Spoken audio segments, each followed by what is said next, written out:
Assalamualaikum warahmatullahi wabarakatuh.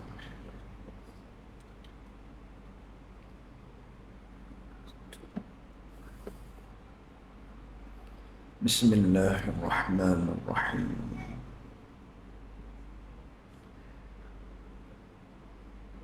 Alhamdulillahi rabbil alamin.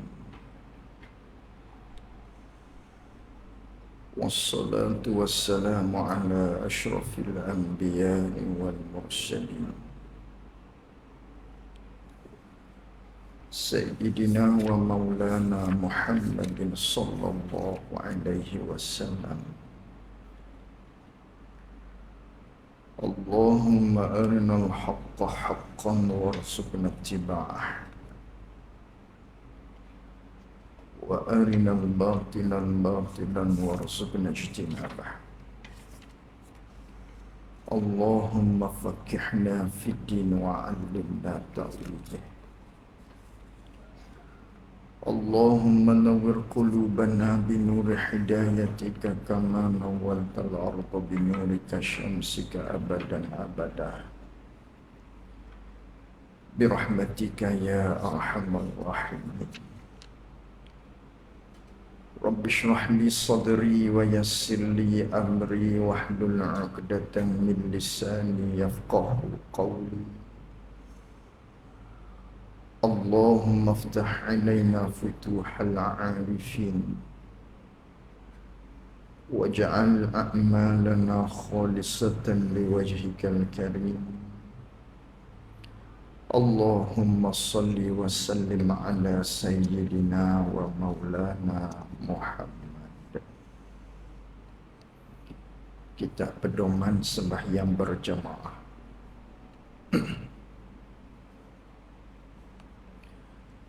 Qala al-muallifu rahimahullahu ta'ala wa nafa'ana bi'ulumihi wa bi'ulumina fid darain amin. Dan telah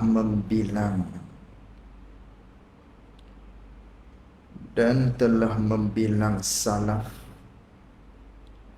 akan luput sembahyang jamaah itu akan bala.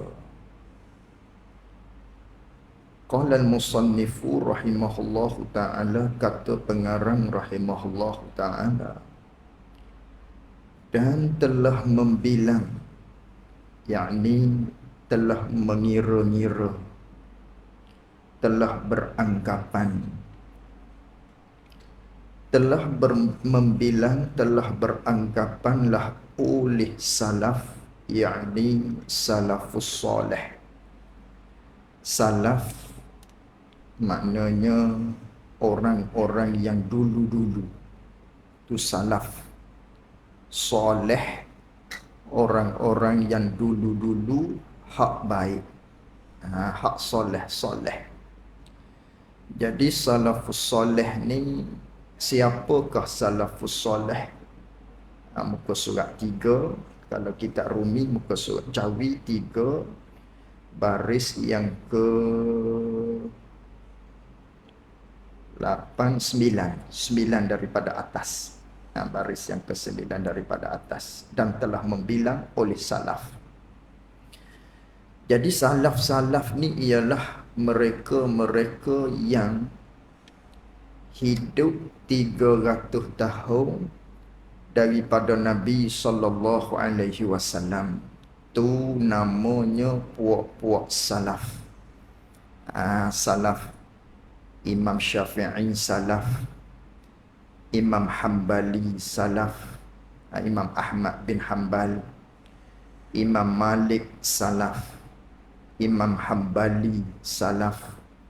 Kesemua a'immah mazhab, imam-imam mazhab itu adalah kategori salaf. Termasuk jugalah Imam Abul Hasan Al-Ash'ari.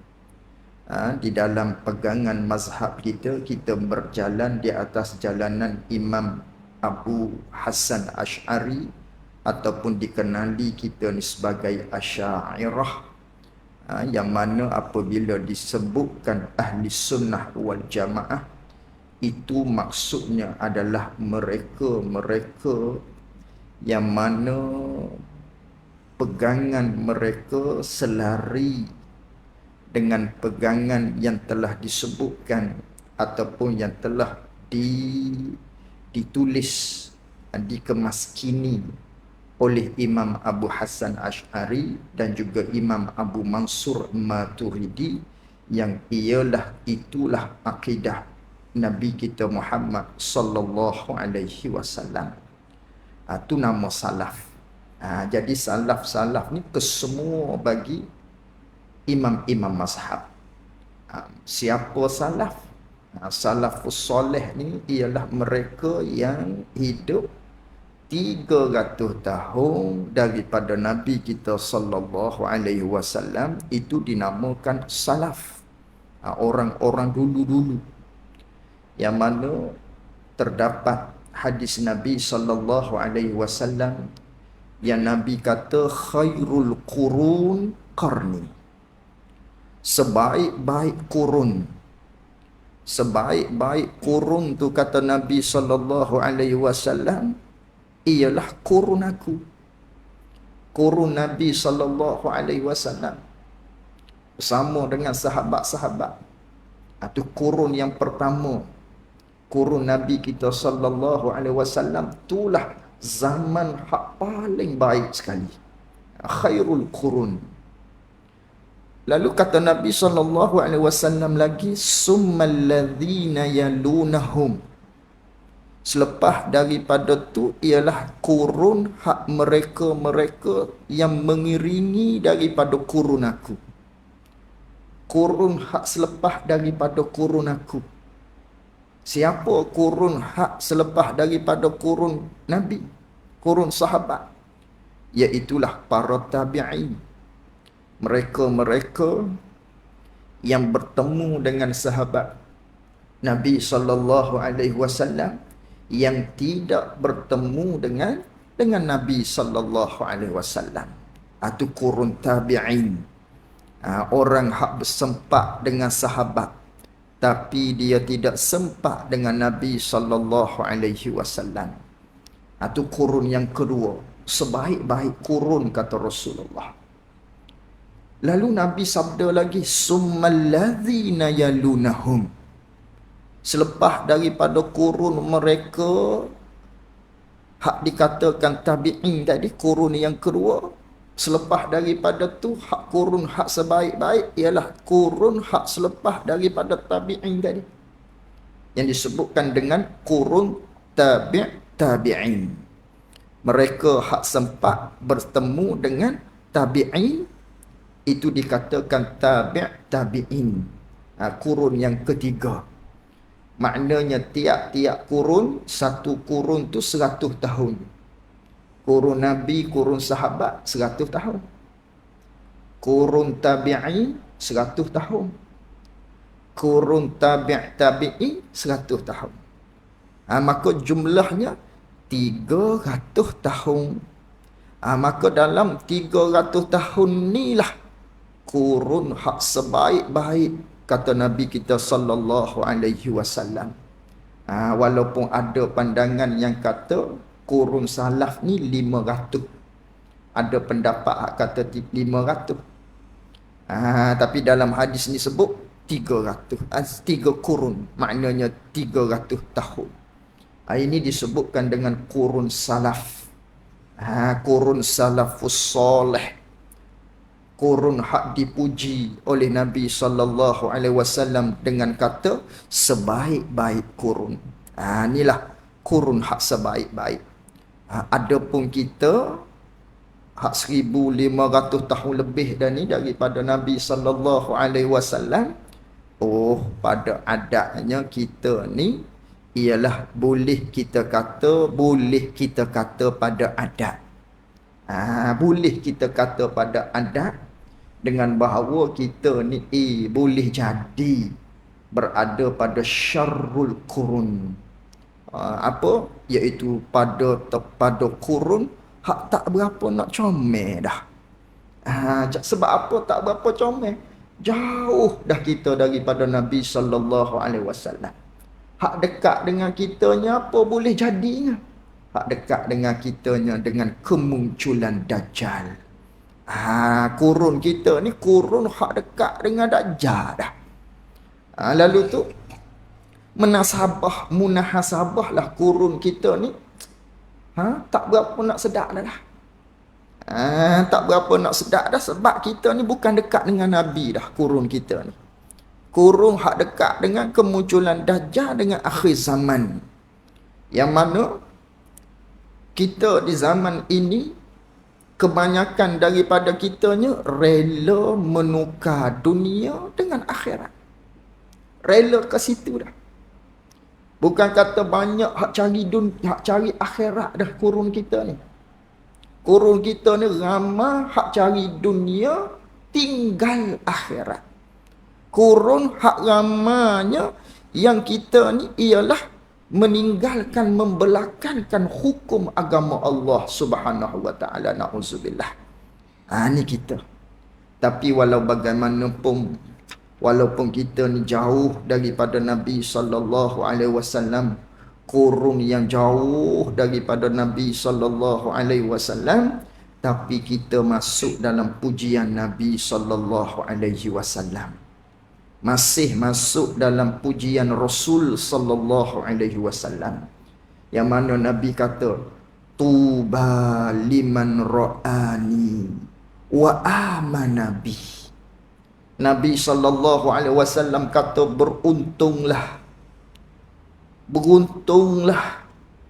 mendapat kejayaanlah bagi mereka yang kata Nabi sallallahu alaihi wasallam, yang mana mereka tu melihat aku dan beriman dengan aku. Orang ni orang yang beruntung. Dia lihat aku serta dia beriman dengan aku. Itu daripada kalangan para sahabat. Lalu Nabi puji lagi. Nabi puji dengan kata summa tuba. Summa tuba. Summa tuba. Nabi puji 3 kali. Oh, beruntungnya kata Nabi. Beruntungnya kata Nabi. Beruntungnya kata Nabi. Liman amana bi lam yarani. Nabi kata beruntung mereka daripada kalangan yang beriman kepada aku, tapi dia tak tengok aku. Dia tak berjumpa pun dengan aku. Dia tak lihat pun aku. Tapi dalam masa yang sama, walaupun dia tak berjumpa dengan aku, tak tengok aku, tak lihat aku, tapi dia tetap beriman kepada aku. Apa hak aku bagi tahu, dia setuju hati dia. Dia beriman kepada Allah, kepada Rasul. Ni Nabi sallallahu alaihi wasallam puji. Nabi puji. Siapa tu? Kita. Kita yang jauh daripada Nabi sallallahu alaihi wasallam. Kita yang tak pernah bertemu dengan Nabi sallallahu alaihi wasallam, tapi kita beriman kepada Allah dan Rasul apa yang disampaikan oleh Nabi sallallahu alaihi wasallam.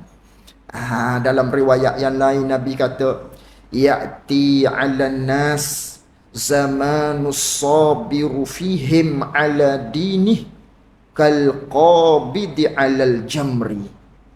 Nabi sallallahu alaihi wasallam kata akan datang kepada manusia pada satu zaman di mana mereka itu orang yang sabar daripada kalangan manusia, yang mana mereka tu berpegang dengan hukum hakam Allah. Mereka berpegang dengan agama dia, agama Allah, agama hak Allah redha, agama Nabi, seperti bandingnya seseorang yang memegang bara api. Nabi puji. Maknanya tak ramai. Tidak ramai hak boleh pegang bara api.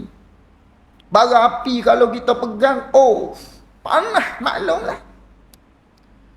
Tapi di akhir zaman pada satu masa, kata Nabi SAW, pada zaman tu masih lagi ada mereka hak boleh dia pegang bara api.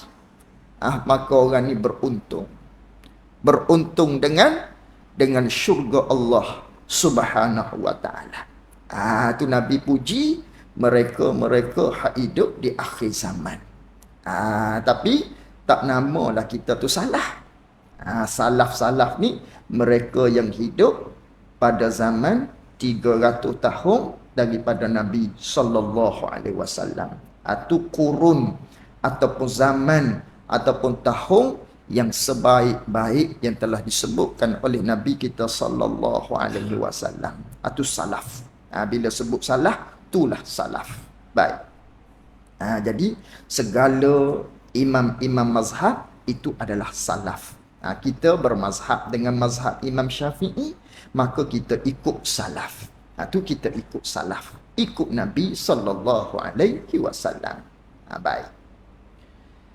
Dan telah membilang oleh salaf, telah mengira-ngira ataupun telah beranggapan oleh salaf, oleh salafus soleh. Dia beranggapan, dia kira, dia bilang apa? Akan luput sembahyang jamaah itu terlepas daripada solat dalam keadaan berjamaah ni, dia beranggapannya itu akan bala. Tu bala tu. Bala. Adapun di sisi kita ahli dunia tak panggil bala. Bala apa? Tak sembahyang jemaah, tak sembahyang secara berjemaah, bala apa? Tu di sisi kita ahli dunia. Kerana mata hati kita tu gelap. Mata hati kita tu tak cerah. Hak kita hanya bilang bala-bala, hak kira pada anggapan kitanya, pada zahir itulah balanya. Tiap-tiap yang menyakiti kita, hak dari sudut zahir itulah nama bala di sisi kita. Betul juga. Tapi ada satu lagi nama bala, bala hak tak nampak. Bala hak zahir itu bala lah. Aksiden bala. Rumah terbakar bala. Jatuh rebah bala. Tu bala dari sudut zahirnya. Bankrupt bala. Berbisnes tiba-tiba bankrupt bala. Jatuh miskin bala. Ayalah bala. Tapi ada satu lagi nama bala, iaitu bala hak jenis kita tak nampak. Bala batin dari sudut agama. Tak boleh nak sembahyang jamaah. Bala. Apa lagi? Hak biasa-biasa dulu-dulu boleh kita baca Quran sejuzuk. Tapi pada hari ni tak sempat nak baca sejuzuk dalam sehari. Bala. Tak pandai dalam masalah-masalah agama. Bala. Tak didik anak-anak kita dalam urusan agama. Bala. Tu bala. Tu bala kepada kita. Tapi kita tak rasa bala. Tak rasa bala. Kata ulama, laisal musab fi faqdil ahbab, lakinnal musab fi faqdis sawab. Tidak dikatakan itu musibah dengan sebenar-benar musibah, ialah apabila seseorang itu tertinggal daripada orang yang dia kasih. Mati orang hak dia kasih ni, itu bukan bala hak sebenar-benar bala. Itu bukan musibah hak sebenar-benar musibah. Mati ayah, mati ibu, mati isteri, mati anak, mati orang-orang hak kita kasih. Itu bukan bala yang sebenar.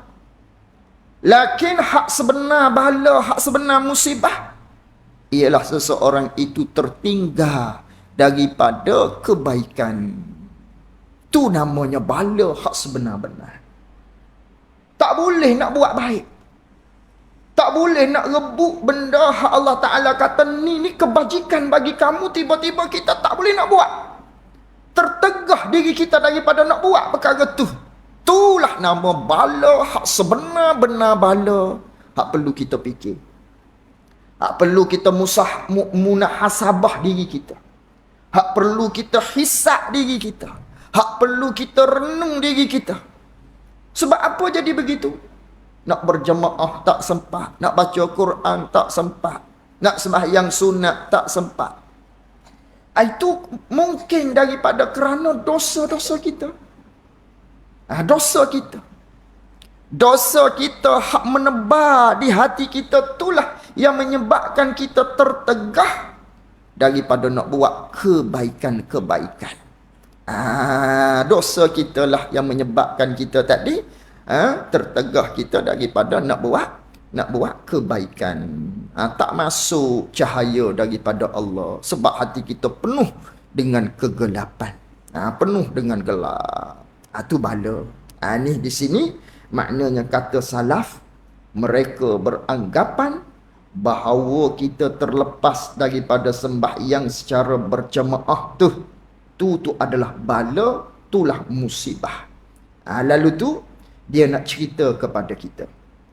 Dia nak cerita kepada kita tentang puak-puak golongan salafus soleh ni, yang mana dia kata tadi, apabila terlepas kita daripada sembahyang berjemaah, itu adalah musibah yang besar. Maka di antara ceritanya ni, dan adalah setengah salaf,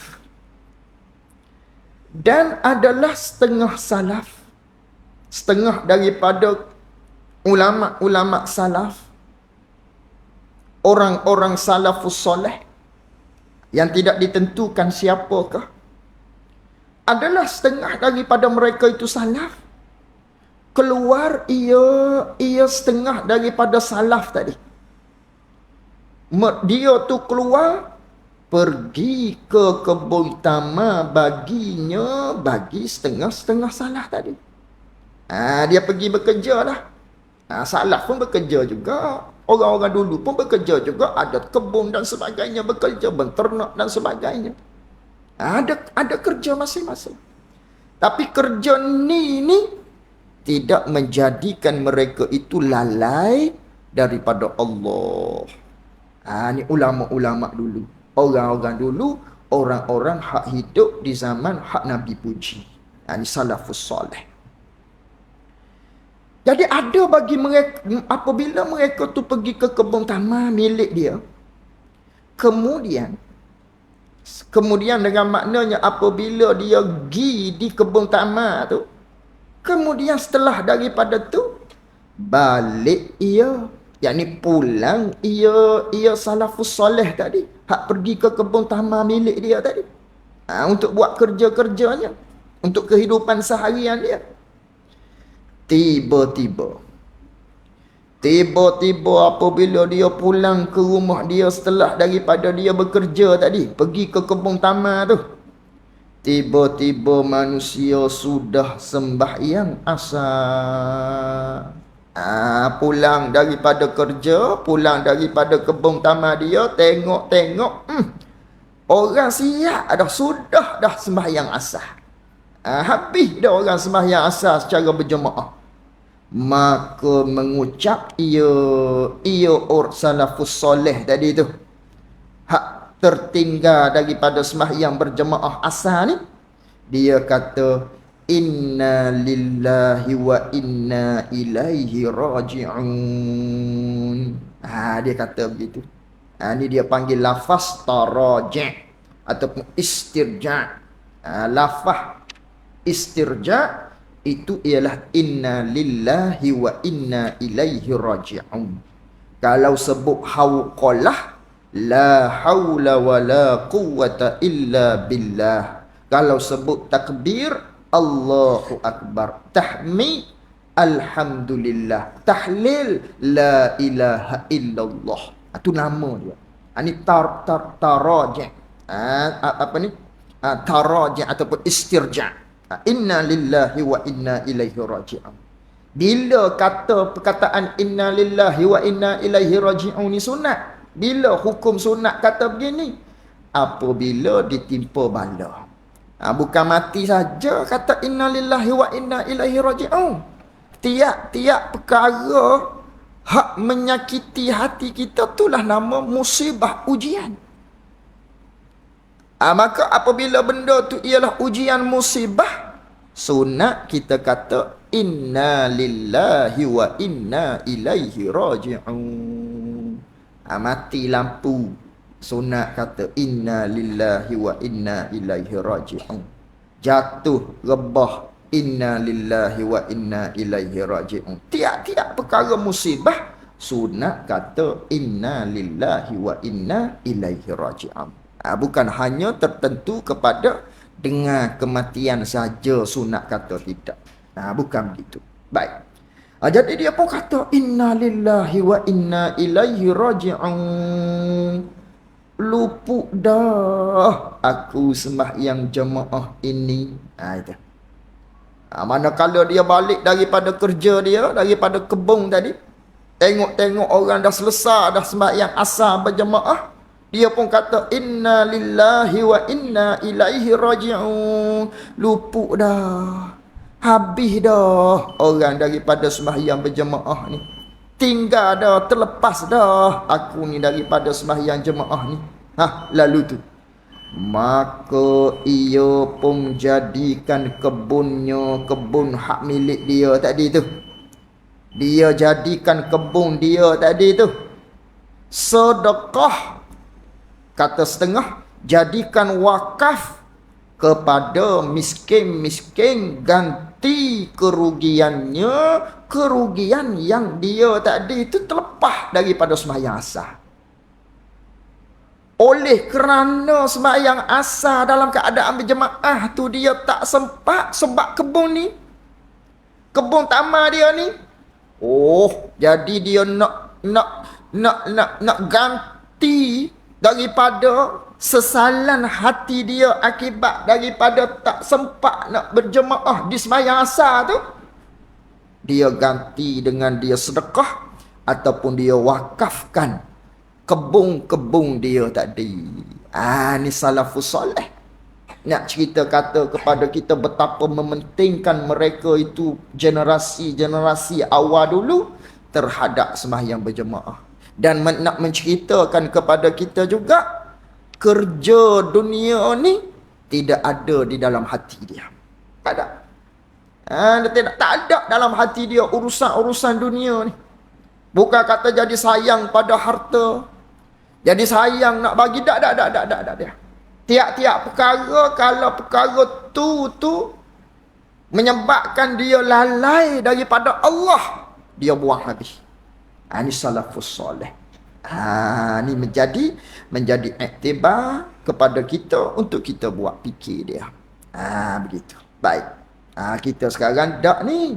Sebab tu dikatakan kita tadi duduk pada zaman kurung hak tak berapa nak elok. Kita sekarang tukar dunia dengan akhirat. Tukar. Dengan sebab kerja kita tadi tu, tak ada nak belajar, tak ada. Nak menuntut ilmu tak sempat. Sibuk dengan kerja. Balik kerja penat. Nak makan, nak minum, layak isteri apa semua. Apa lagi bawa pergi situ, pergi sini, anak bini sebelah malamnya. Nak tengok warta berita dan sebagainya. Tak ada masa dalam diary hidup kita tu untuk ilmu, untuk menimba ilmu, untuk belajar hak fardu ain, apatah lagi. Ni lalai sungguh kita kepada Allah. Lalai. Tu kita. Ni kita akhir zaman tadi ni.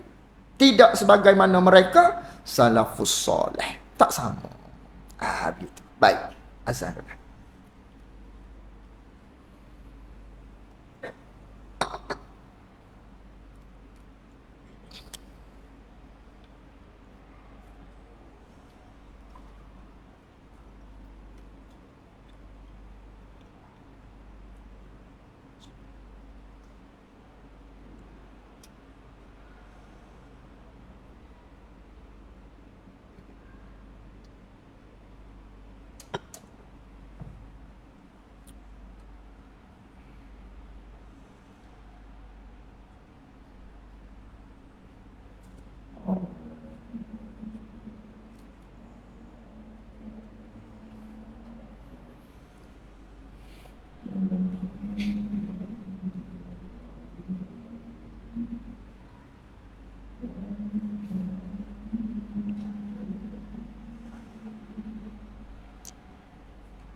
Allah hasbi da'watin salatu anti Muhammadin masjid Fatimah wa syaraf wa ta'ala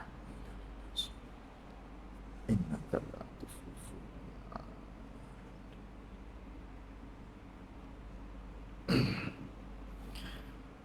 Qala al-muallif rahimahullah ta'ala. Dan adalah Abdullah bin Umar radhiyallahu anhuma. Dan adalah Sayyidina Abdullah. Siapa ni Sayyidina Abdullah bin Umar? Iaitu anak kepada Sayyidina Umar Al-Khattab.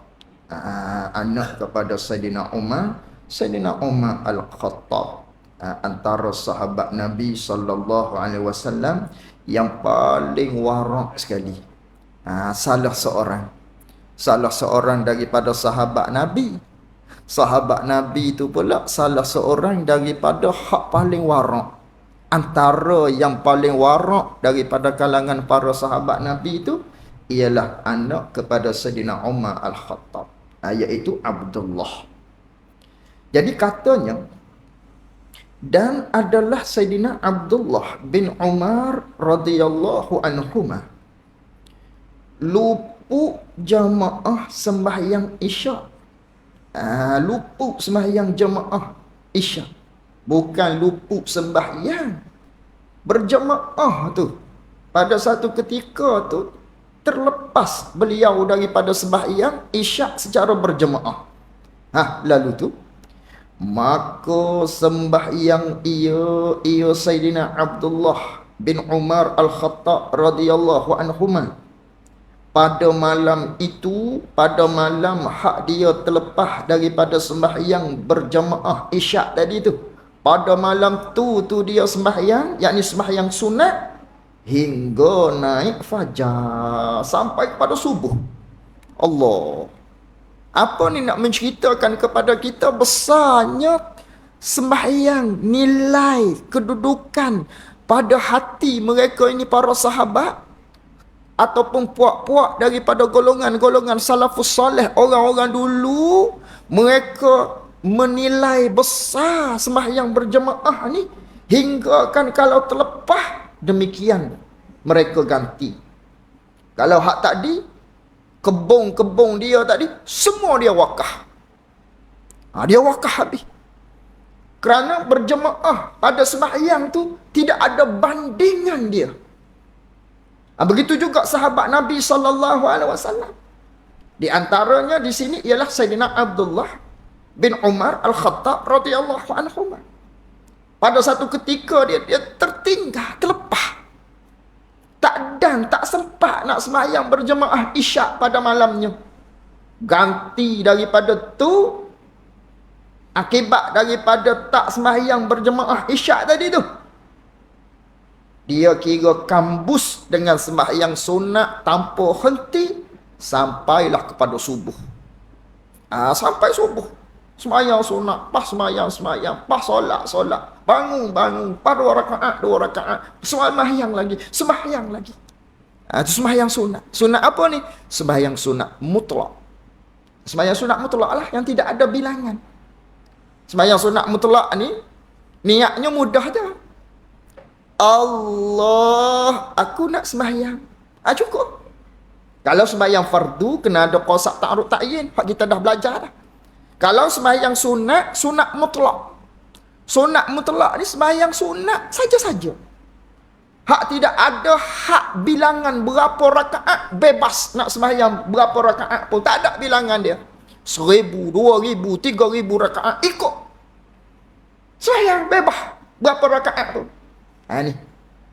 Jadi, antara sahabat Nabi apabila dia terlepas daripada sembahyang berjamaah, dia ganti daripada terlepas tadi tu dengan dia sembahyang sunat pada waktu malam, start daripada hak dia sembahyang Isyak tadi dia terlepas hingga pada subuh. Sembahyang demi sembahyang pula, sembahyang lagi sampai pada subuh. Kerana apa dia buat begitu?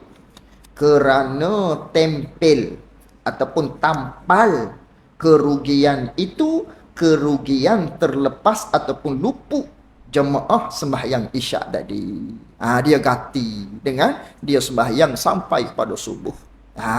Inilah para ulama dulu, inilah para sahabat, iman golongan-golongan mereka. Cerah dengan keimanan, dengan cahaya iman. Nampak hak akhirat. Seterusnya yang terakhirlah tuan-tuan. Dan berkata setengah salaf. Setengah salaf di sini terkena kepada Imam Hasan Al-Basri. Imam Hasan Al-Basri, tabi'in. Dan berkata setengah salaf, salafus soleh, mereka hak hidup di kurun ketiga, mereka hak hidup di awal kurun, yang dimaksudkan 3 kurun yang terawal, iaitu 300 tahun selepas daripada Nabi SAW.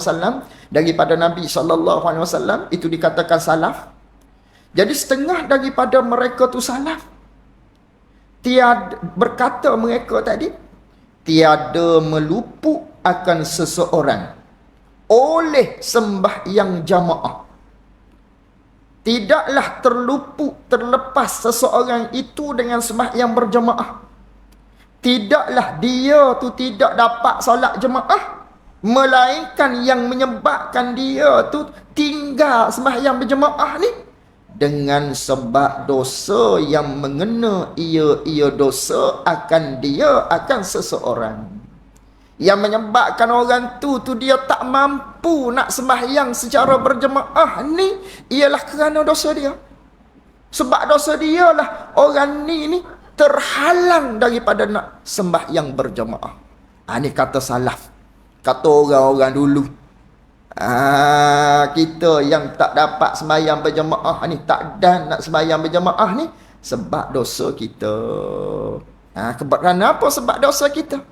Sebab dosalah yang menyebabkan kita terhalang, terdinding daripada sembahyang berjemaah. Kerana Nabi SAW bersabda, innal abda iza akhta'a khati'atan nukitat fi qalbih nuqtatus sauda. Nabi SAW bersabda, sesungguhnya hamba itu apabila dia melakukan satu dosa, jatuh dia dalam maksiat dosa, maka dosa tu tercontenglah di hati dia. Jadi berkaratlah hati dia. Jadi hitamlah hati dia. Berbintik hitamlah hati dia dengan dosa yang dia lakukan.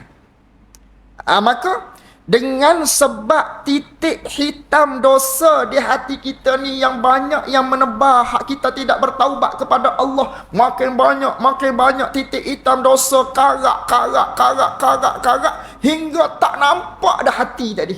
Sebab penuh dengan kehitaman daripada titik-titik dosa hak kita lakukan yang kita tidak cuci dia dengan beristighfar ataupun bertaubat kepada Allah Subhanahu wa taala. Sebab inilah oleh kerana gelap sangat bersarang dah hati kita tadi, tak masuk dalam rumah hati kita tadi cahaya daripada cahaya hidayah daripada Allah Subhanahu wa taala. Sebab apa? Busuk sangat tempat tu. Jadi bila busuk sangat tempat ni, gelap sangat tempat ni, cahaya Allah dia tak masuk. Hidayah Allah tadi, cahaya taufik, kekuatan untuk kita buat ibadat tu tak datang kepada kita sebab hati kita terlalu gelap. Kita ada dosa. Sebab itu sebaik-baik daripada kalangan hamba Allah yang berdosa, itu dia bertaubat pada Allah. Dia beristighfar pada Allah. Bila ada dosa, istighfar. Bila ada dosa, istighfar. Bertaubat pada Allah. Maka hati kita tadi jernih. Ada titik hitam, kita cuci selalu. Ada titik hitam, kita bersihkan selalu.